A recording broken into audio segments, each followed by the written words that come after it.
Ry rahalahy sy anabavy mpiray tanindrazana amiko maneran-tany. Avy ety Fransa ny tenako miarahaba anareo nahatratra soamantsara ny fitsingerenany nahazo antsika malagasy ny fahaleovantena.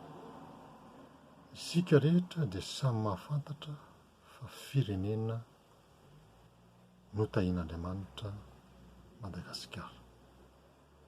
Tena manan-karena ny firenetsika, feno ny voninahitr'Andriamanitra. Kanefa ny zavatra iarahantsika mahita koa dia ny habetsahany mahantra satria mahatratra 70 isan-jaton'ny malagasy no ao anaty fahasahiranana. Fotoana tsara hanaovana ny jeritodika momba ny fiainam-pirenena izao. Mankalaza ny faha-80 taona ny fahaleovantenantsika isika. Nahitantsika sove izay fandraisantsika an-tanana ny raharaham-pirenentsika izay. Nisy nahitana soa, saingy nahitana fahasahiranana ihany koa. Ny manam-pahaizana dia milaza fa tao anatin'izay 80 taona izay dia tsy nitsahatra ny hanahantra ny Madagasikara. Antony telo no tanisain'izy ireo nahatonga izany zavatra izany.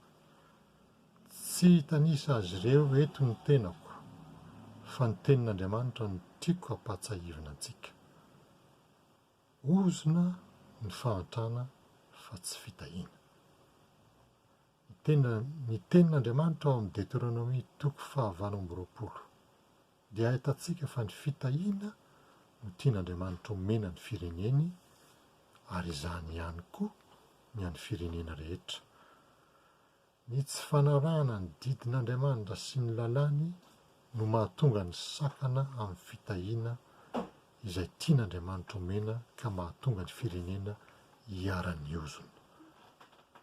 Mahaleo tena ny firenetsika, kanefa dia mbola hita eto amin'ny firenetsika ny ozona manaraka izao.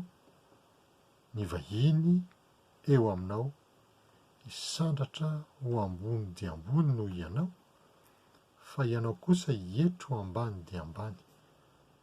Izy hampisambotra anao, fa ianao kosa tsy hampisambotra azy. Izy ho lohany, fa ianao ho rambony. Izany dia novakiana tao amin'ny Deutéronomie 20:20 ka ny 7:7 sy ny 4:20. Matoa izao ozona lazain'ny tenin'Andriamanitra izao no hitantsika niariary hatramin'izay ka hatramin'izao, dia satria tsy nanaraka ny didy sy lalàn'Andriamanitra izany ny firenena malagasy. Tsy fotoana tokony hanapahana ny hevitra ka hanarahana amin'izay ny didy sy lalàn'Andriamanitra ve izao?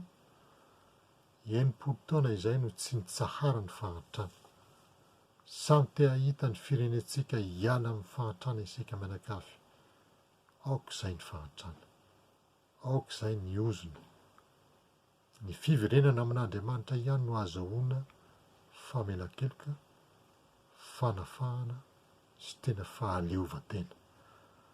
Ny fialana amin'ny ratsy fanao ihany no ahafahan'ny firenetsika miala amin'ny ozona. Ny fanapahan-kevitra hanaraka ny didy sy lalàn'Andriamanitra ihany no fibebahana andrasan'Andriamanitra, ahafahany manala ny ozona eo amin'ny firenetsika. Fibebahana amin'inona ary? Amaliko izany fantaniana izany dia mamela hamaky izao tenin'Andriamanitra ao amin'ny Deutéronomie 20:20, 1:10 manaraka izao. Aoka tsy hisy eo aminao izay mampandeha ny zanany lahy na ny zanany vavy hamaky ny afo, na mpanao fankatovana, na mpanandro, na mpanao sikidy, na mpanana ody, na manao masim-bava, na mpanadina amin'ny manao azy ho tsindry zavatra, na mpanao hatsarana, na mpanontany amin'ny maty, fa fahavetavetana eo imason'i Jehovah izay rehetra manao izany rehetra, izany zavatra izany. Fahavetavetana arak'izany eo imasony ihany koa ny famadihana. Sitrapon'Andriamanitra ary tena kasitrahany ny fanajana ny ray aman-dreny sy ny olon-dehibe fa ny fifandraisana amin'ny maty na ny razana no tsy akasitrahany. Mazava dia mazava ny tenin'Andriamanitra ao amin'ny mpitoroteny toko 7:5.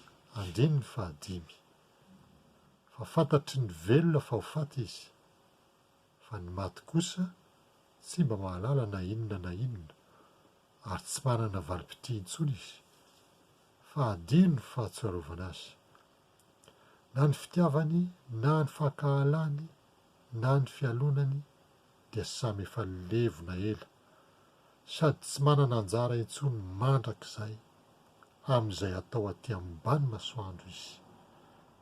Noho izany ary dia mila mibebaka ny amin'ny fanaontsika isika dia ny fifandraisana amin'ny maty izay ataontsika ao anatin'ny famadihana. Ny fibebahantsika no ahafahantsika miala amin'ny ozona mahazo ny firenena.